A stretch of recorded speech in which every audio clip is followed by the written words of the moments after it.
para dar inicio.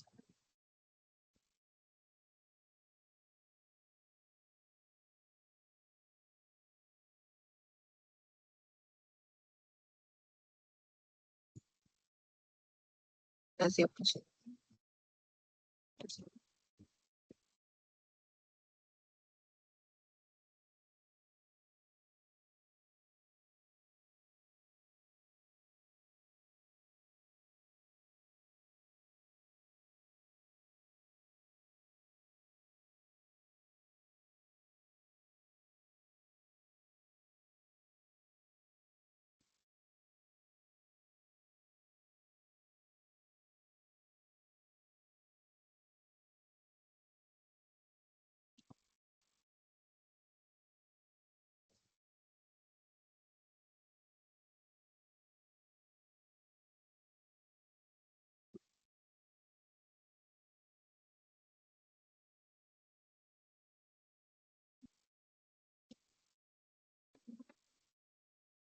Listo. Tomar la evidencia.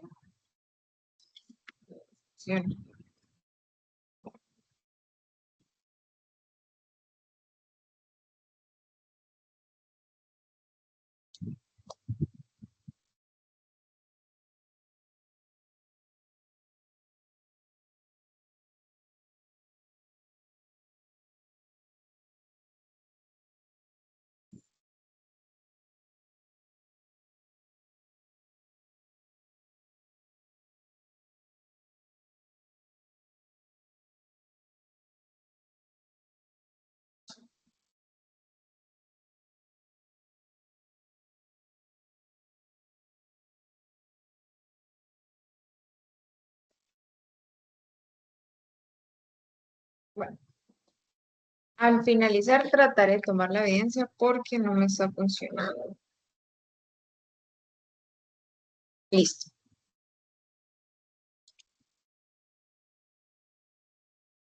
Voy a compartirles pantalla y ustedes me confirman porfa si ya están viendo las diapositivas. Bueno, profe. No sé, he tenido muchos problemas con pero no me deja compartir las diapositivas. A ver, desde acá. Explorar mi PC.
Di, Mayra, ¿me ibas a decir algo? Alzaste la mano. Profe, que pues si de A ver, pronto como está teniendo problemas para compartir pantalla o del sí, computador, si quiere, yo le puedo ayudar a compartir pantalla. Nos puede enviar el documento y yo le ya, puedo bueno, te colaborar. envío, entonces déjame y te envío las diapositivas. Sí, porque no me está dejando compartir pantalla, ya te las voy a enviar al chat.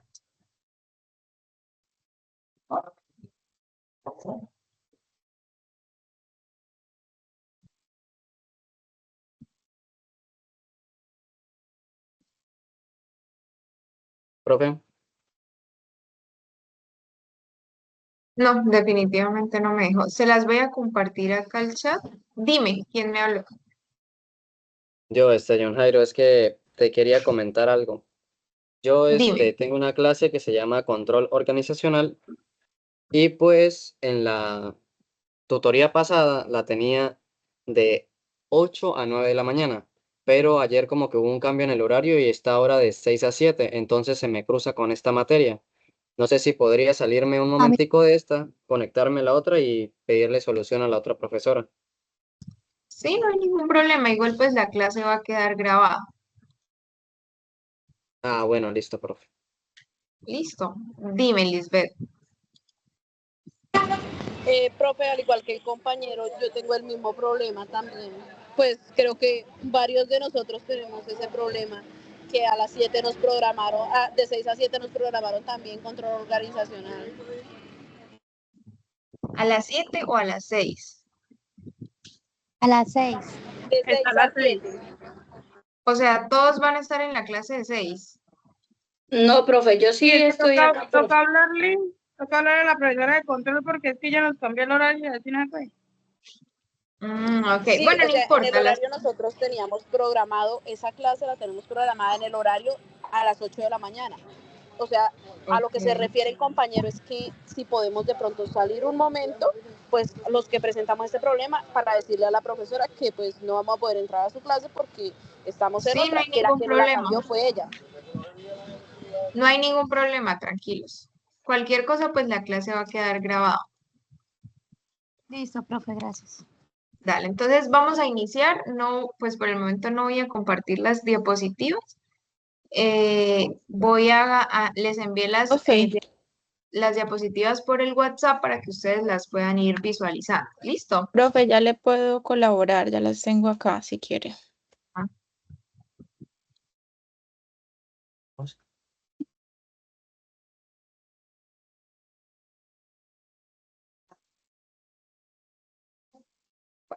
Entonces, mientras la compañera, dame un segundito.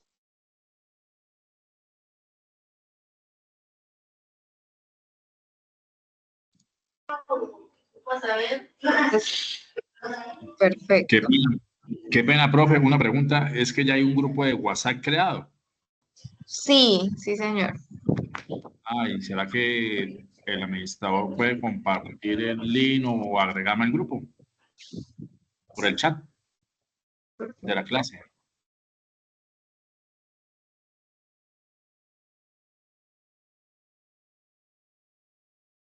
Profe, ¿me confirma? Sí, ya. Listo, perfecto.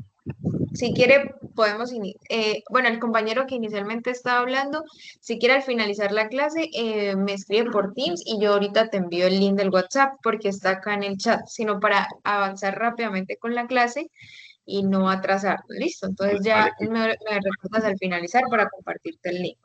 Listo, entonces tranquilo. si quiere podemos, yo las puedo moverlas, no, o sí, no, ya, listo. Vamos a dejarla ahí por el momento.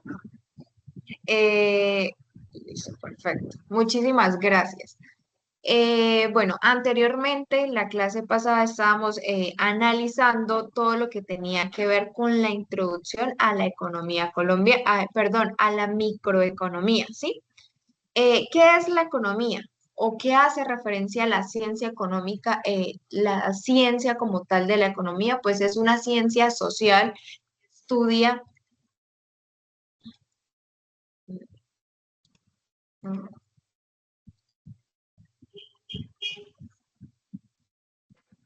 Porfa, los chicos que no están todavía en el grupo de WhatsApp, finalizar, pues solucionamos eso. Dale, me escriben y los anexo y los agrego al grupo de WhatsApp. Entonces, como veníamos abarcando para poder entender qué es la microeconomía y empezar a estudiar temas importantes de la microeconomía, estudiamos qué es la economía como tal. Es una ciencia social que estudia la asignación de los recursos escasos, ¿sí? Que son limitados y empezamos a abarcar dos grandes ramas dentro de esta economía. ¿Cuáles son las dos grandes ramas que se dan dentro del estudio de la economía? Lo que es la microeconomía y la macroeconomía. Entonces, ¿qué estudia la microeconomía? se ocupa de la conducta de las unidades pequeñas. ¿Cuáles son esas unidades pequeñas o esas unidades individuales? Estos son los consumidores, los trabajadores, los inversores, los propietarios de tierra, las empresas. Entonces nosotros vamos a tratar a través de este estudio de la macroeconomía de estudiar esos comportamientos de esas pequeñas unidades. Entonces, ¿qué papel desempeñan en el funcionamiento de nuestra economía? Eso es lo que me va a estudiar o lo que va a estudiar el papel de la microeconomía, ¿vale? Ahora, ¿qué es lo que específicamente la microeconomía nos va a tratar de explicar? ¿Por qué y cómo estas unidades toman decisiones económicas? Entonces, un ejemplo, ¿cómo deciden ellos sus compras, las preferencias o qué influyen en las decisiones de qué cantidad comprar o, por ejemplo, los empresarios, a qué cantidad vender o por qué vender o producir ese tipo de producto? Entonces, eso es específicamente lo que va a tratar de explicarnos la microeconomía. Entonces, cómo las personas deciden y toman sus decisiones o cómo se interrelacionan entre ellos para elegir qué comprar y cómo las empresas deciden qué número de trabajadores contratar. O por el contrario, los trabajadores, qué tipo de trabajos van a adquirir o cuánto van a trabajar o cuánto van a querer trabajar. Entonces, estas cuestiones son las que presenta una de las ramas más grandes de la economía, que es la microeconomía, que es específicamente la asignatura o el área que nosotros estamos abarcando. Ahora, otra cuestión importante que interesa en estos estudios en la microeconomía es cómo se interrelacionan estas unidades. Partimos del punto que vamos a estudiar sus comportamientos, sus tendencias, pero también cómo se relacionan entre ellas, los consumidores con los compradores con los trabajadores, y saber cómo entre ellas forman lo que nosotros vamos a llamar los mercados o las industrias. ¿Qué es lo que tenemos en este caso? Pero vamos a ir avanzando en la introducción para ahorita explicarles específicamente qué es el mercado, cómo vamos a analizar el tema del comportamiento de los mercados, cuáles son los tipos de mercados que hay dentro de una industria, ¿listo? Entonces, esto es lo importante, interesar lo que se interesa a la microeconomía y lo que trata de explicar las unidades, el comportamiento de esas unidades y cómo se interrelacionan esas unidades. ¿Listo? Ahora, ¿cómo ellas se interrelacionan y cómo se articulan en una industria, en un mercado? Entonces, esa microeconomía nos va a ayudar a comprender por qué la industria, por ejemplo, automovilística, decide qué tipo de carro producir o cuánta cantidad de carros va a producir, pero también determina a qué precio se va a producir y cuántas cantidades con ese precio va a producir. Entonces, ¿cuánto van a invertir para la producción de los carros? Y al mismo tiempo va la microeconomía a estudiar la conducta de los compradores o consumidores específicos de ese mercado automovilístico. ¿Qué tipo o qué marca van a comprar? O no tanto las cantidades, porque en promedio normalmente una familia adquiere un carro. No es como un promedio exacto, pero normalmente una persona, un individuo no va a comprar más de 3, 4 carros. Pero es ejemplo, qué tipo de carro, qué marca de carro o si compra o no el carro dependiendo del precio que está en el mercado, ¿sí? Entonces, eso es específicamente lo que nosotros nos va a explicar la microeconomía, en la conducta y la interrelación de las empresas y los consumidores, no es más. Entonces nos va a revelar cómo funciona esta relación, cómo va evolucionando y cómo se comportan estos individuos dentro de la industria de los mercados. ¿Por qué se diferencian unos mercados de otros o cómo afectan las políticas a unos mercados? A diferencia de la microeconomía, también tenemos una parte que es la macroeconomía. Entonces, en esto específicamente, obviamente estamos viendo la microeconomía, pero quiero que ustedes tomen en contexto y diferencien las dos grandes ramas que se presentan dentro del estudio de la economía para que ustedes puedan diferenciar, interpretar y conocer cuando estamos estudiando. ¿Por qué? Porque normalmente se nos presentan contextos que no sabemos que estamos tomando decisiones y que estamos abarcando la economía dentro de los límites de la realidad. Entonces, es importante conocer cuándo estamos estudiando microeconomía, qué es lo que nos muestra la microeconomía o a qué nos ayuda a explicar. Y en la macroeconomía, ¿de qué se ocupa? Entonces, ya la macroeconomía se va a ocupar es de las cantidades económicas agregadas, ¿sí? Vamos a estudiar la economía de una manera agregada. Producción agregada, tasa de crecimiento, desempleo, inflación. Entonces, hay una pequeña frontera entre macroeconomía y microeconomía, pero a través del tiempo esto ha ido reduciendo. ¿Por qué? Porque se dice que la macroeconomía es una extensión del estudio de la microeconomía y es específicamente correcto. ¿Por qué? Nosotros para poder estudiar la microeconomía, perdón, para poder estudiar la macroeconomía, vamos a estudiar las variables macroeconómicas grandes, cómo se da el desempleo, cómo se da la inflación, cómo se da el crecimiento económico, cómo se da la producción agregada, o cómo está compuesta la producción agregada, ¿sí? Estamos estudiando variables macroeconómicas grandes a nivel, en este caso, vamos a tratar macroeconomía cerrada en un territorio dado. Pero para nosotros poder entender cómo funciona el desempleo, cómo se compone el desempleo, la inflación, la tasa de crecimiento, nosotros tenemos que profundizar en ese estudio, específicamente que atendiendo las decisiones y los comportamientos de las pequeñas unidades. Entonces, por eso se dice que la macroeconomía es una extensión del estudio de la microeconomía. Entonces, ejemplo, vamos a estudiar el desempleo. Entonces, en el desempleo se da la población económicamente activa, los que están trabajando, los que no están trabajando. Entonces, específicamente nosotros empezamos a estudiar los trabajadores, esa pequeña unidad de trabajadores que generan un ingreso y que van a adquirir bienes y servicios para producir, perdón, para satisfacer sus necesidades. Entonces, mira que para nosotros poder estudiar el desempleo, que es una variable macroeconómica, tenemos que extender e irnos a profundizar lo que es la microeconomía, cómo se comportan esos trabajadores, ¿sí? Compañera, si quiere, nos vamos a la primera, no, a la primera, todavía estamos en la lista. Es que me estoy dando como una breve introducción y yo te voy diciendo cuando la vas cambiando. Entonces estamos por el momento ahí. Listo, profe. Listo. Entendido entre las dos grandes ramas de la economía, la microeconomía y la macroeconomía.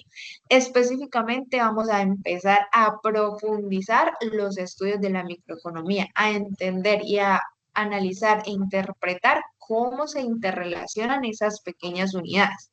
Ahora, ¿cuáles son esos temas de la microeconomía? Como les digo, nosotros cada día nos estamos presentando en contextos de estos, donde, y no lo sabemos, muchas personas dicen, sí, quiero conseguir lo que, o sea, quiero conseguir todo lo que yo me propongo, pero específicamente desde que nosotros nacemos o desde que estamos en la primera infancia, nosotros sabemos que no todo lo que queremos lo podemos realizar. No hablo en temas de metas, de futuro, sino, ejemplo, quiero tener muchos bienes y servicios para satisfacer mis necesidades o de lujo, pero no siempre es así. A veces mi presupuesto no me va a alcanzar para adquirir bienes y servicios que yo quiero tener de lujo. De pronto para satisfacer necesidades sí, pero no todo lo que nosotros queremos obtener o hacer está ilimitado. O sea, es algo que nosotros desde pequeños lo sabemos. Todos los recursos, objetos, bienes y servicios son limitados y no todo lo que queremos lo podemos tener listo. Entonces, eso es normal para cada uno de nosotros, cada uno lo sabe. No siempre vamos a tener dinero o una disponibilidad de consumo para adquirir bienes. Sí, de pronto para satisfacer necesidades demasiado inmediatas, como desayunar, almorzar, comer, pero para poder adquirir bienes de lujo, de pronto nuestro presupuesto no nos alcanza. Eso desde chiquitos nos lo enseñan.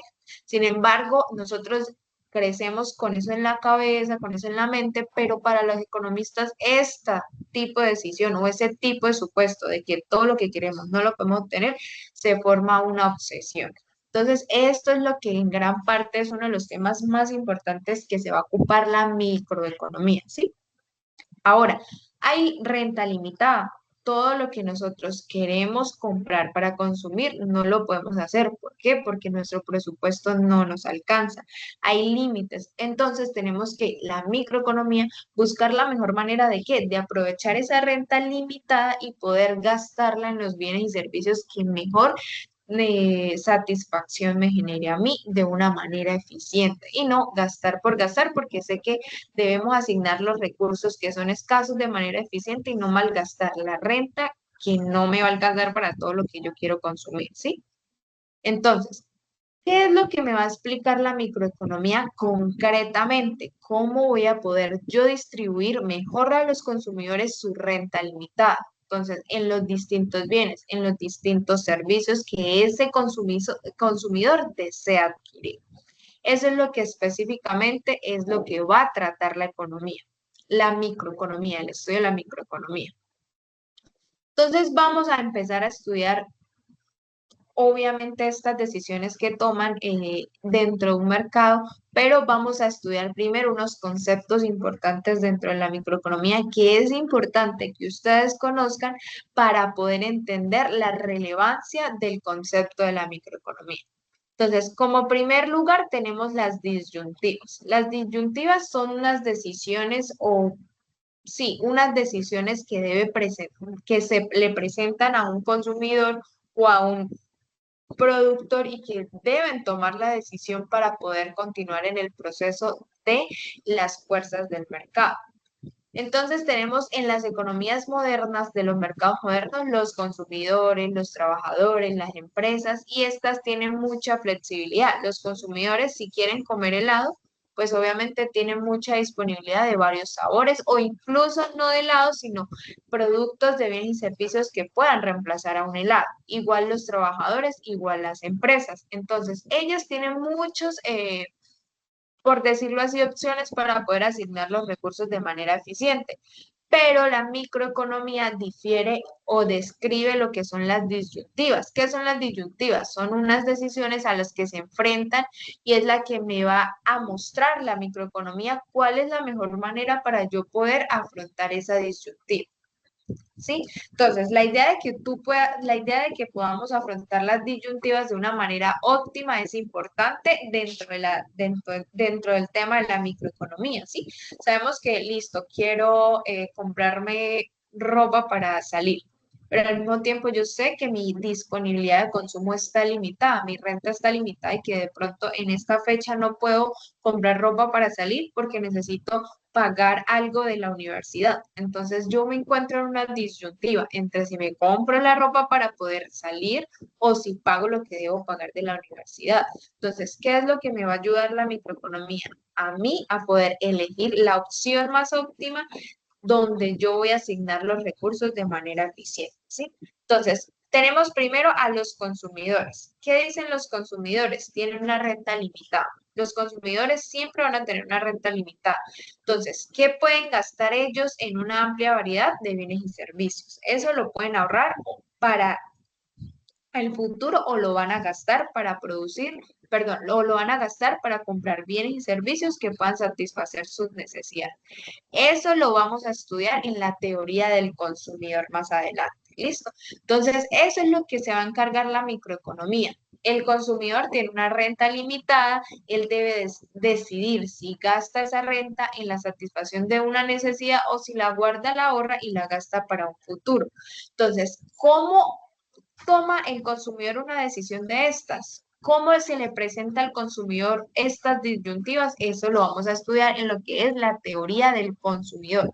¿Cómo el consumidor maximiza su bienestar en función de qué? De preferencias, intercambiando, compra una cantidad mayor de algunos bienes o compra más de uno, menos del otro. Estas decisiones son las que vamos a estudiar. ¿Listo? También está la parte de los trabajadores. Ellos también están sometidos, al igual que los consumidores, porque tienen una renta limitada a restricciones sobre qué tipo de trabajos van a adquirir, ¿sí? O si deciden trabajar para generar una renta y poder satisfacer sus necesidades, o si mejor eligen ese tiempo para descansar o disfrutar con su familia. Entonces, ellos también se presentan a unas disyuntivas que deben tomar la mejor decisión para asignar los recursos de la mejor manera, ¿sí?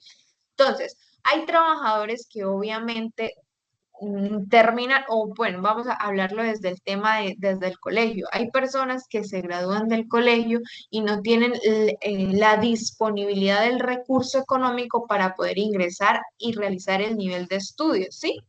Entonces, ¿qué tienen que hacer? Ingresar al mercado laboral, percibir una renta y dejar de estudiar, que probablemente ese nivel de estudios que genere en la universidad en un futuro va a ser una mayor retribución para él, pero en que en su momento él no lo va a poder hacer porque no tiene el recurso económico disponible para hacerlo en el momento, ¿sí?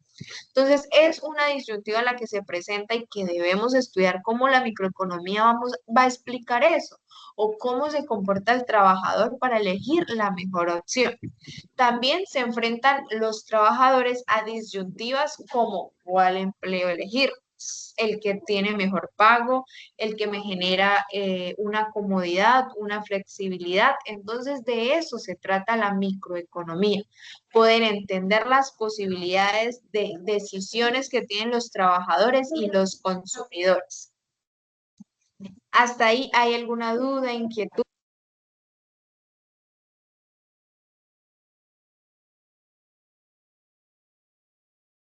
Vamos bien, profe.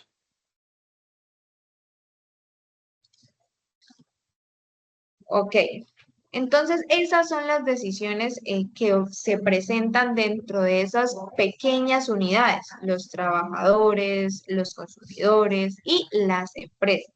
Las empresas también tienen límites, no solo son los consumidores o los trabajadores, ¿no? Las empresas también tienen límites sobre a los tipos de productos que quieren producir, ¿sí? O los recursos que ellos tienen para disponer para producirlos. ¿Listo? Chicos, regálenme un segundito.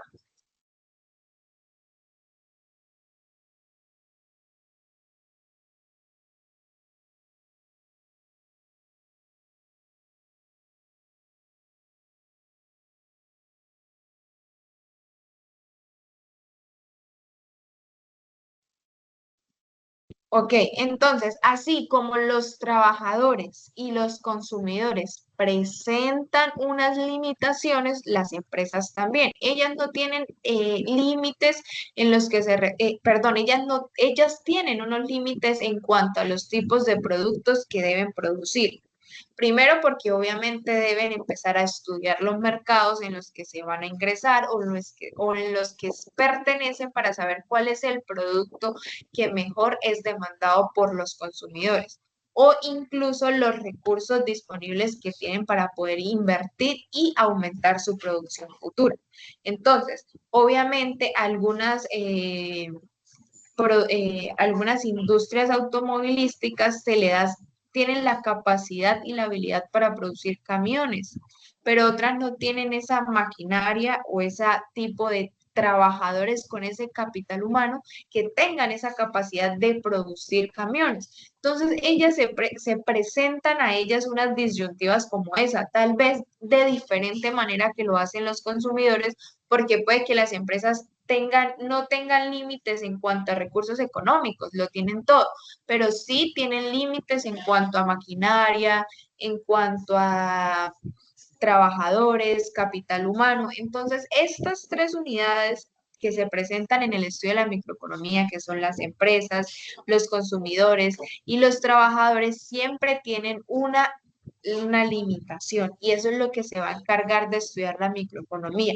En el caso de las empresas vamos a empezar a estudiar lo que es la teoría de la empresa, que lo vamos a ir viendo a través del tiempo, ¿sí? Ahora, dentro de la microeconomía es importante conocer la teoría y los modelos, ¿sí? Hay teorías y hay modelos que se generan dentro de la economía. Como cualquier otra ciencia, nosotros necesitamos explicar los fenómenos que están pasando dentro del contexto económico actual. Entonces, ¿qué sucede? ¿Por qué se presenta, por ejemplo, por qué tienden las empresas a contratar o despedir más trabajadores? O sea, ¿cuándo varían los precios de sus materias primas? ¿O cuántos trabajadores probablemente contraten el otro año?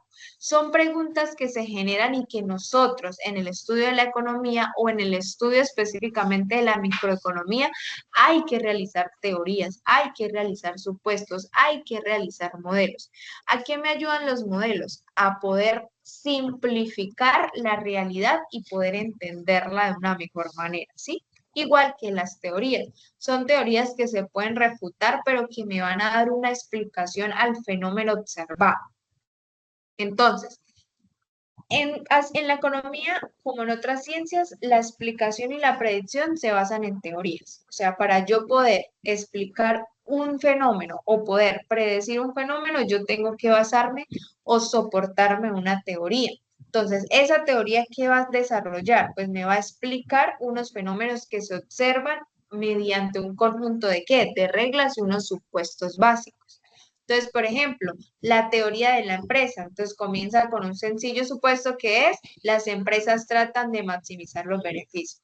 Cuando empecemos a estudiar esa teoría de las empresas, que es más adelante, al igual que la teoría de los consumidores, partimos de un supuesto. Entonces, tenemos que la teoría de la empresa, ¿cuál es? Los productores siempre van a producir a maximizar los beneficios de su producción o de su empresa, siempre. Ellos nunca van a producir porque usted necesita un bien o un servicio. Ellos producen bienes y servicios porque quieren maximizar sus beneficios.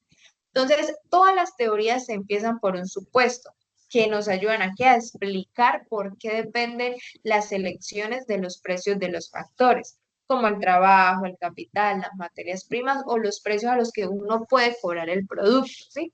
Entonces, estas teorías me van a explicar por qué yo o por qué el productor o por qué los productores dentro del mercado eligen el precio de un factor, por qué ellos deciden cuánto le van a pagar al trabajador, por qué el capital utilizado es tanto, por qué se utilizan una cantidad X de materias primas para la producción de bienes y servicios. Esos son los supuestos que me van a ayudar a generar unas teorías para explicar un fenómeno observado.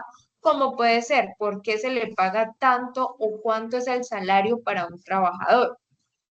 Entonces, para eso sirven las teorías económicas, que sirven como base para realizar una predicción. Entonces, cuando las empresas empiezan a generar el nivel de producción, ellas aumentan o disminuyen y suben los salarios de un momento a otro. Entonces están produciendo bienes y servicios y toman decisiones de acuerdo a fenómenos observados o de acuerdo a situaciones que se estén presentando dentro de la economía y ellos aumentan o disminuyen los salarios. Entonces, eso nosotros debemos entrar a estudiarlo, a determinar por qué se dio ese aumento del salario o por qué disminuyó la producción, aumentaron las materias primas. Entonces, el modelo me va a servir a mí para construir unas predicciones. Entonces, me va a hacer una representación matemática. Un modelo me va a hacer una representación matemática, ¿sí? Que está basada en una teoría económica y que la teoría económica está también enlazada con lo que son los supuestos. Entonces, podríamos, un ejemplo, desarrollar un modelo de una empresa y utilizarlo para predecir cuánto variaría su nivel de producción si el precio de las materias primas descendiera. Entonces, para eso se utilizan los supuestos. Entonces, con el supuesto yo creo una teoría económica y a su vez me articulo para generar un modelo. Y me va a hacer una representación matemática que me ayuda a predecir cuantitativamente el nivel de producción o generar un análisis cuantitativo acerca del comportamiento de la producción. Estos estudios, estos análisis, estas predicciones, no solo se van a estudiar estas como tal supuestos y teorías de la microeconomía, sino que obviamente ya se utilizan otras herramientas como son la estadística, la econometría, que nos ayuda a averiguar más con precisión esas predicciones que estamos haciendo a través de algunos modelos matemáticos, ¿sí? que ya se utilizan herramientas más sofisticadas y más exactas para conocer específicamente qué pasaría con la producción si desciende un 10% el precio de las materias primas. ¿Ok? Lo podemos saber cualitativamente qué pasaría, porque si yo sé que desciende el precio de las materias primas que estamos utilizando para la producción de un bien, obviamente el precio de ese bien puede disminuir, porque obviamente está generando un menor costo a la producción. Pero ¿cuánto exactamente con precisión yo sé cuánto desciende el precio? Eso es lo que me va a generar este estudio microeconómico enlazado con la estadística y la econometría, ¿sí?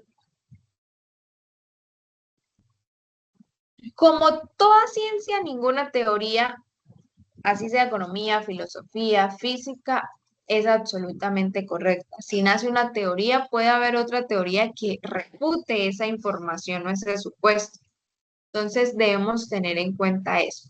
Dentro del análisis microeconómico también se encuentra el análisis positivo frente al análisis normativo. Entonces, ¿qué diferencia hay entre el análisis positivo y el análisis normativo? Antes de estudiar los mercados, nosotros debemos entender estos análisis. ¿Por qué? Porque a través de la información que me generan estos análisis, yo voy a saber el comportamiento de algunos individuos y qué es lo que mejor conviene en la toma de decisiones. ¿Qué es un análisis positivo? Es lo que describe las relaciones de causa y efecto. Y un análisis normativo son las cuestiones de lo que debería ser. ¿Listo? Entonces, vamos a estudiarlo de manera más concreta o no tan técnica para que ustedes lo entiendan. Entonces, la microeconomía se ocupa de cuestiones positivas como de cuestiones normativas. Eso ya lo tenemos presente. Entonces, las positivas explican la predicción y las positivas, el análisis positivo me va a referir es una explicación y una predicción. Y las normativas me va a dar una explicación no de lo que está sucediendo en el momento, sino lo que debería ser. Entonces, un ejemplo, supongamos que el gobierno de nuestro país establece una contingencia sobre una importación de un automóvil, ¿sí? Entonces, ¿qué ocurre con el precio, la producción y la venta de este automóvil? Entonces, vamos a empezar a generar un estudio de lo que podría pasar si se genera este supuesto que estamos colocando, que el gobierno genera una contingencia. Entonces, estas afirmaciones que describen la relación de causa-efecto por un fenómeno es un análisis positivo. Entonces, un ejemplo, si el gobierno genera una contingencia sobre las importaciones de automóviles, pues disminuye o aumenta, no, si genera una contingencia en la importación de un automóvil, probablemente aumente el precio de ese automóvil en el mercado, ¿cierto? Eso es un análisis positivo. O si aumenta la inflación o si el Banco Central del país genera mayor disponibilidad de dinero en la economía, se genera una inflación mayor de la que hay en el momento. Eso es un análisis positivo. Una afirmación que describe algo que puede pasar por un fenómeno observado. Pero ya el análisis normativo me va a decir lo que exactamente debería ser. ¿Para qué? Para mejorar la sociedad, ¿sí? ¿Por qué se hace una diferencia entre estos análisis? Porque hay que saber que el análisis positivo es lo que probablemente pueda pasar y el análisis normativo es lo que debería ser y que el gobierno debe generar la confianza para que se genere un análisis normativo, porque el fin último de la ciencia social como es la economía es generar un bienestar para toda la sociedad, ¿sí? Entonces es importante conocer entre estos dos análisis, el positivo y el normativo. El positivo es el que específicamente va a describir lo que pase o la relación causa-efecto y el normativo es lo que en realidad debería ser. Ahora sí, ya conociendo estos análisis, vamos a tratar el tema de qué es un mercado, que es uno de los principales temas que vamos a abarcar ahorita en esta temática. ¿Qué es un mercado? Y es uno de los temas que la microeconomía hace bastante foco para entender el comportamiento de las pequeñas unidades como son los compradores y los vendedores. ¿Qué es un mercado? Grupo de compradores y vendedores de un bien o servicio en particular, ¿sí? Entonces, nosotros podemos dividir las unidades económicas en dos grandes grupos. ¿Cuáles son esos dos grandes grupos? Que lo hemos venido mencionando anteriormente. Compradores y vendedores. Entre esos se difiere tanto que se articula con las dos grandes fuerzas del mercado, la oferta y la demanda. ¿Listo? Entonces, los compradores, ¿quiénes son? Los consumidores, los que compran los bienes y servicios, que no es más que la demanda en un mercado, ¿sí? De un bien. Ahora, está la otra parte o la otra unidad del mercado, las empresas que compran trabajo, que compran capital, que compran materias. ¿Para qué? Para producir bienes y servicios. Entonces, estos trabajadores que venden su fuerza de trabajo o los propietarios de los recursos que arriendan su tierra también están inmersos dentro de este análisis e interrelación de las dos fuerzas, de las dos grandes fuerzas del mercado, la oferta y la demanda. Entonces, es evidente que la mayoría de las personas y de las empresas actúan como compradoras y como vendedoras al mismo tiempo. Es decir, yo en ese momento puedo estar en el mercado generando la compra de un helado, pero al mismo tiempo yo puedo trabajar construyendo o generando la producción de otros bienes y servicios y me genera una renta. O sea que normalmente para el estudio las empresas actúan como compradoras y al mismo tiempo como vendedoras. Entonces, simplemente es como generar una diferencia en el mercado que estemos analizando. Entonces, entendí hasta ahí qué es el mercado, conjunto de compradores y vendedores que a través de sus interacciones reales, cómo se relacionan entre sí o sus potenciales determinan el precio de un producto en un conjunto de productos. Entonces, tenemos acá en la diapositiva que hay varios tipos de mercados. Ya sabemos que en un mercado está el comprador y el vendedor y que entre los dos y en las decisiones que tomen los dos van a generar o a justificar o determinar el precio en el que se va a vender el bien. Pero adicional, vamos a entender que no siempre es así en todos los mercados. ¿Por qué? Porque hay varios tipos de mercado. Está el mercado, por ejemplo, competitivo, en el que hay muchos compradores, muchos vendedores, y lo que hace referencia es que ninguno tiene un impacto significativo en la modificación del precio o en la determinación del precio, ¿sí? Entonces, si yo, por ejemplo, decido no comprar porque está demasiado caro, no por mi decisión el precio del bien va a disminuir porque hay muchos más compradores. O si el vendedor decide vender a un precio exagerado el producto, entonces a ese precio lo van a vender. No, porque hay muchos más vendedores que va a estar en competencia. Entonces, al haber muchos compradores y muchos vendedores, ninguno va a tener un cambio significativo en el precio del mercado. Entonces es importante saber que hay varios tipos de mercado. Está, por ejemplo, el mercado que sería el monopolio. Dentro de este mercado hay un solo vendedor y ese sí tiene, como hay un solo vendedor y muchos compradores, él sí tiene fuerza en poder hacer modificación al precio del bien, porque al ser el único vendedor, pues puede tomar la decisión en cualquier momento aumentar el precio o en cualquier momento disminuir el precio en el mercado, ¿sí? Entonces, tanto los compradores como los vendedores se interrelacionan formando mercados, mercados de un monopolio, mercados competitivos, mercados no competitivos, mercados perfectamente competitivos. Y como el mercado es un conjunto de compradores y vendedores donde se interrelacionan, entonces vamos a estudiar un ejemplo de mercado. Entonces, en el mercado de los computadores personales, las compradores, ¿quiénes son? Las empresas, los hogares, las empresas para utilizarlos laboralmente a los trabajadores. Los hogares para las personas que utilizan y consumen o generan una utilidad acerca del computador. Para los estudiantes. ¿Y cuáles son los vendedores? Pues esas, Lenovo, Apple, esas empresas que generan esa producción de esos bienes y servicios, ¿sí? Ahora, adicional de conocer el tipo de mercado en el que nosotros estamos inmersos, es importante darle una definición al mercado, ¿sí? ¿cómo es eso de darle una definición al mercado? Pues es una determinación de los compradores, los vendedores y la gama de productos que deben incluirse en un mercado concreto. Entonces, obviamente cuando se define un mercado, las interacciones potenciales de los compradores y los vendedores pueden ser tan importantes como las reales.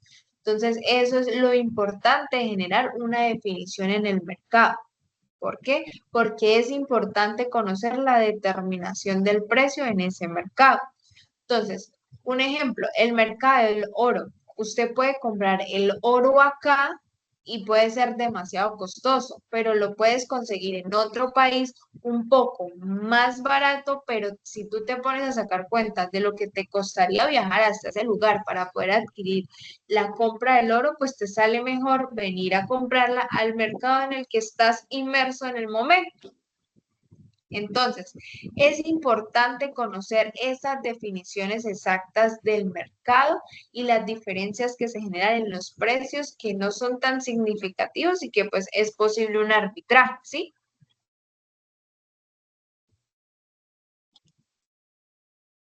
Vamos en las que es imposible un arbitraje. Entonces, ya tenemos como consecuencia que en el mercado competitivo hay muchos compradores y muchos vendedores. ¿Y cómo se fija ahí el precio? Pues fácil, el precio y la cantidad se fijan por todos los compradores y todos los vendedores. Entre la interacción de ellos y las decisiones que entre ellos toman, pues se fija el precio exacto de el bien que se esté generando e intercambiando en ese mercado. ¿Alguna duda, inquietud hasta el momento?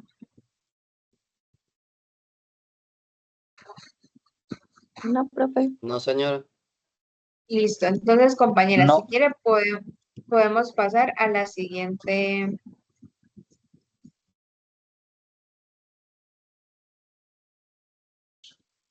A la siguiente diapositiva. Perfecto. Antes de pasar a estudiar lo que es la demanda, vamos a diferenciar las dimensiones del mercado. Es importante conocer el tipo de mercado, especificar el tipo de mercado, especificar la definición del mercado y ahora especificar las dimensiones del mercado, ¿sí?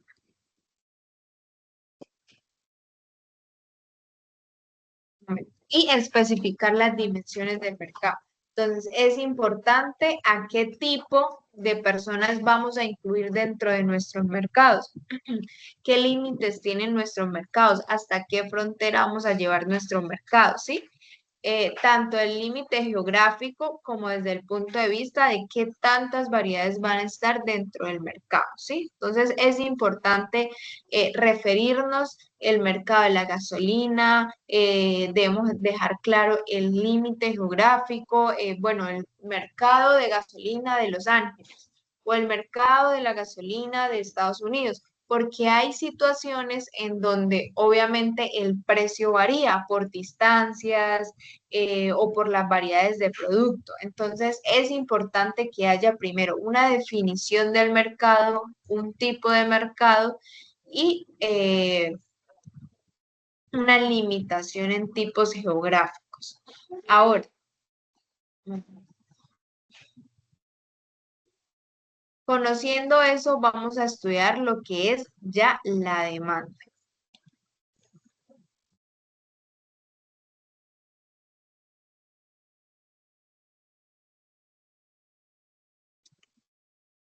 Entonces, abarcando ya cuáles son las grandes fuerzas del mercado, la oferta y la demanda. Son las dos grandes fuerzas que interactúan en un mercado y es lo que va a tratar de estudiar la microeconomía. ¿Listo, chicos? Entonces, vamos a tratar de explicar esta parte de la demanda, como dar una introducción y ya la próxima clase, pues, tratamos de terminar toda esta temática. Dentro de la demanda vamos a analizar qué parte de las unidades individuales, los consumidores. Entonces, vamos a analizar específicamente el comportamiento de estos consumidores. ¿Cómo se especifica la cantidad demandada? O sea, ¿por qué ellos deciden comprar esa cantidad demandada? Entonces, ¿qué es la cantidad demandada? Cantidad de un bien que los compradores están dispuestos a adquirir y que tienen la capacidad de comprar, porque hay que partir del punto de que los consumidores tienen una renta limitada. A diferencia, se genera lo que es la ley de demanda, y es que genera que cuando todo permanece constante, si la cantidad demandada de un bien disminuye, cuando el precio de su bien aumenta. Entonces, los compradores, al estar en un mercado y ver que genera un aumento del precio de ese bien que se está ofertando, ustedes van a querer disminuir esa demanda. ¿Por qué? Porque obviamente ustedes tienen un límite en esa renta. Y por último, se da una tabla de demanda, que es una relación entre el precio del bien y la cantidad demandada. Entonces, se empieza a relacionar al precio que está en el mercado del bien y qué tipo de cantidad van a demandar. Entonces, esto específicamente, chicos, los vamos a estudiar y a tratar en el próximo encuentro para ya dejar esta temática hasta acá. ¿Listo? Entonces, la próxima clase nos volvemos a encontrar y ya cerraríamos como tal esta primera unidad. Entonces vamos a dejar hasta acá y espero que tengan un excelente día. Les voy a pasar, bueno, ya les pasé las diapositivas, les voy a pasar el libro para que ustedes los tengan presente y vayan diferenciando en qué parte estamos dictando las tutorías magistrales. Dale. Bueno, sí, señora, muchas gracias, profe.